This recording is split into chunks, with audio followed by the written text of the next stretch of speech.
Welcome to the Bahamas Tonight, the Northern Edition. Good evening, all. I'm Shasheena Rolle. As always, it's so great to have you with us. Topping news, the Bahamas looking to boost its ratings as a destination for investment.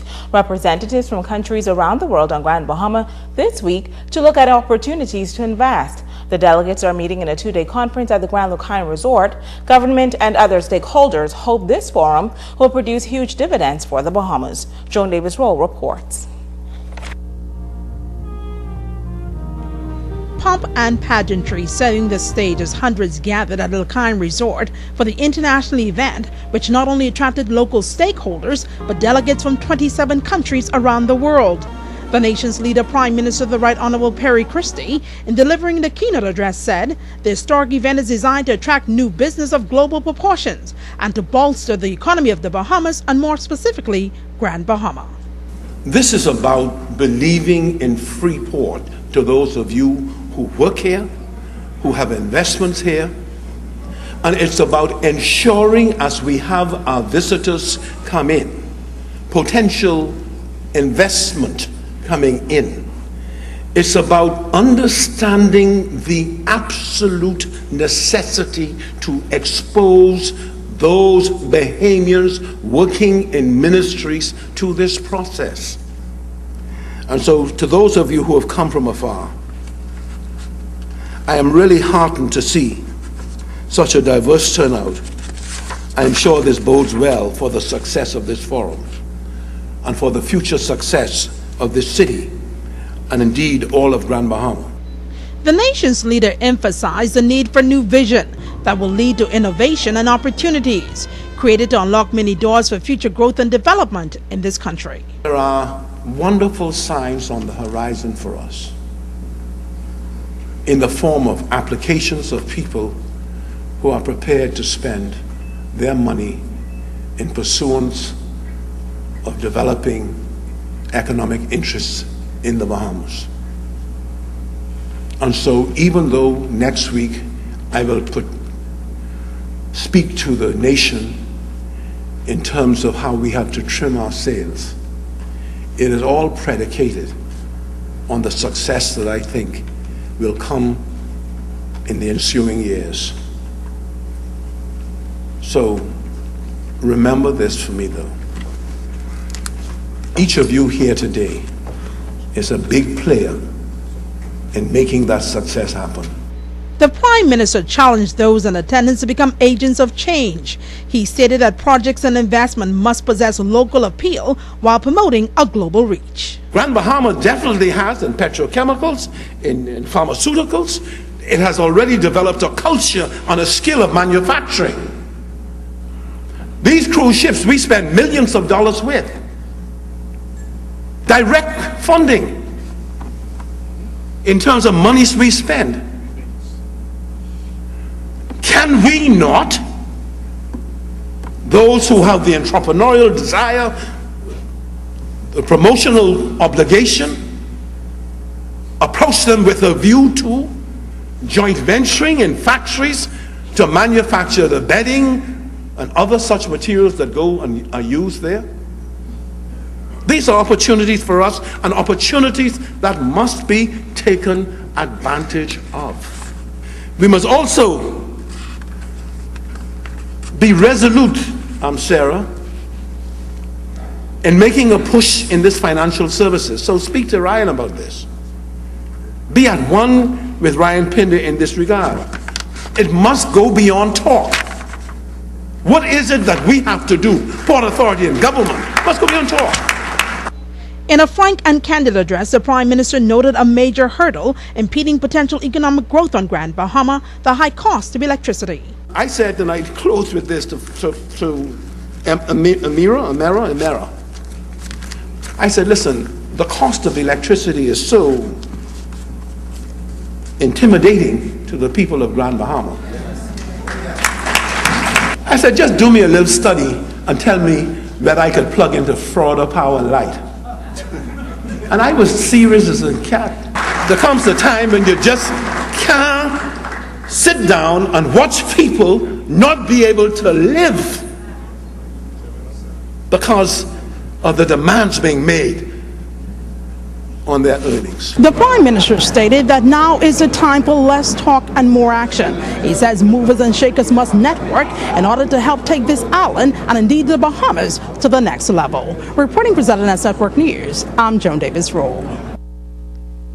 The two-day International Investment and Business Forum is jointly sponsored by the Bahamas Investment Authority, the Commonwealth Business Council, and the Grand Bahama Port Authority.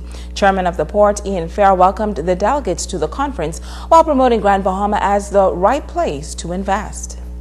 The world is experiencing a significant change, both in terms of growth and also in terms of economic power. So it is imperative that we use events such as this for effective dialogue. It is our objective that you achieve an increased awareness of the unique set of features and advantages that the Bahamas, and especially Grand Bahama, has to offer.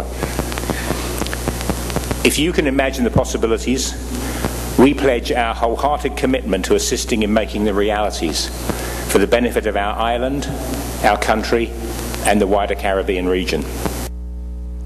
Now, Chairman of the Commonwealth Business Conference, Dr. Mohan Kaul, said the Bahamas has a great reputation in the marketplace and is an attractive place for foreign direct investment. But he said while the Bahamas is known internationally as a premier tourism center, very little is known about other areas of business which could prove beneficial.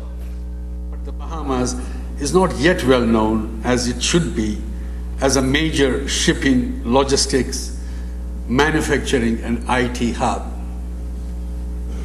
Emphasis is also needed in development of small and medium-scale businesses for bottom-up economic development. This is what Freeport signifies. And any investor who visits this island will leave salivating at the as yet untapped potential. Now, the conference continues tomorrow. The Minister of Tourism, the Honorable O.B. Wilshcombe, Frank Comito of the Bahamas Hotel and Tourism Association, and Stuart Bowe of Kersner International will be among the speakers. In other news, police over on the island of Abaco are investigating an apparent accidental shooting that has left a man dead. According to police reports, around 8 o'clock Tuesday night, three men went to a farm about 6 miles south of Spring City to hunt wild boars. One of the men, who was carrying a licensed shotgun, reportedly accidentally shot his hunting partner, who died at the scene. The victim has been identified as 40-year-old Jurier Dubison of the Marsh Harbor. Investigations are continuing. Meantime, police are paying particular attention to the community of Caravel Beach. That community has become a hotspot for crime in recent time. As a result, the authorities have beefed up patrol in that area. Shakara Trott reports. These dilapidated buildings, they come here and use it through the criminal enterprise. Yeah, it's off the road, so vehicles pass. They don't know what's going on here. For this and many other reasons, police of the Eastern Division partnered with environmental health officials and urban renewal officers moving into the Caravel Beach area. Leaving the urban renewal headquarters, police hit the pavement, taking to the side streets to hear of the many problems plaguing residents in that community. The concerns are young guys walking the street and they suspect them to, of course, selling drugs. We've seen a number of youngsters. We have spoken to them, and of course we will do whatever we can to ensure that the area remains safe. According to DeVoe, the visit provided an outlet for residents to speak with police and receive safety tips. Police presence is paramount, very important. We intend to have police officers patrol the area more. In addition to us patrolling, today we have issued flyers with safety tips so that homeowners will know how to protect the building, how to secure them, how to prevent persons from getting on the inside and stealing the items. The officer in charge of the Eastern Division adds that a team of officers will continue to canvass the entire neighborhood. What we want to do is to not only drive through the community, we intend to do walkabouts, we will park the vehicles, and of course we want to get personal with the residents, go to their homes, talk to them, and we find that when we do that, they tend to open more than if you drive by and hail. You know, they want that personal contact, and that is what we intend to do, particularly in this area.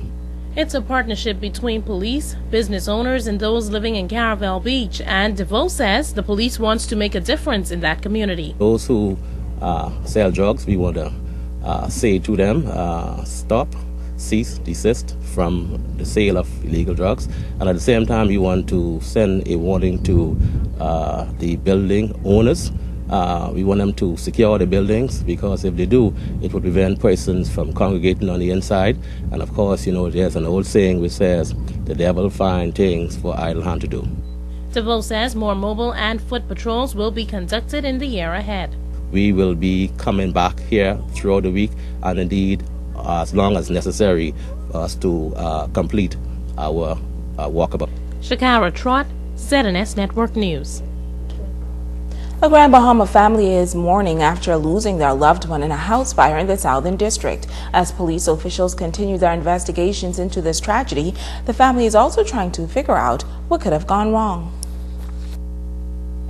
2 days after 56-year-old Martin Russell perished in his home in a fiery blaze, his family looks on with disbelief. His niece, Melvandra Higgs, discovered that the tin single-story structure that Russell lived in was engulfed in flames, and that's when she alerted other family members. Me and my mommy was cooking some food for my brother, and when we went to bed, she tell me she smelled some rubber.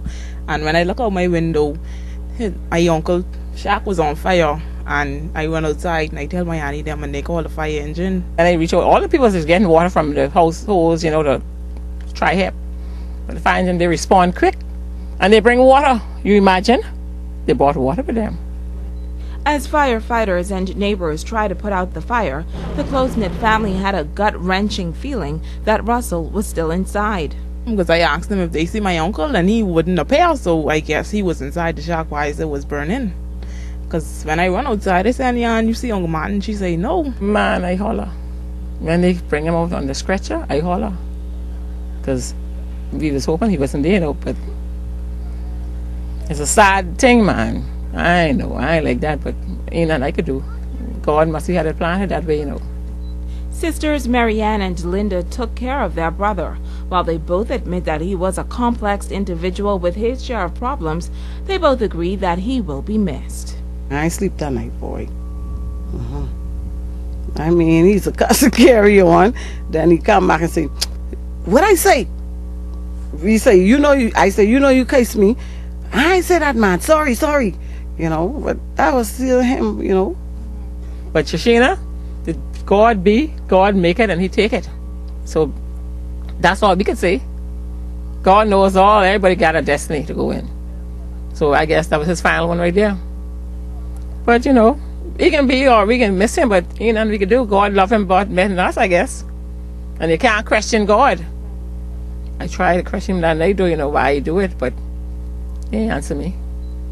The cause of the fire is not known at this time. However, police are actively investigating.